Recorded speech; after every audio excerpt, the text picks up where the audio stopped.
జగములు రక్షించే సకల జ్ఞానమూర్తి. ఎవరింట తాను కొలువుండునో కలుగును వారికి కీర్తి. సకల సంపదల మూలము సుమనోహరి లక్ష్మి.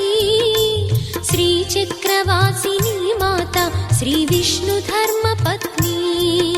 తనని నమ్మిన భక్తులకు దరిద్రమును బాపు. కొలిచెడి వనితల కొంగులలో బంగారము నింపు.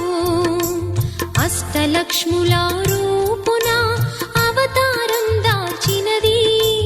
కష్టములను తొలగించగా భూమిలో వెలసినది. లక్ష్మీదేవి కథ శ్రీ లక్ష్మీదేవి కథ. లక్ష్మీదేవి కథ శ్రీ లక్ష్మీదేవి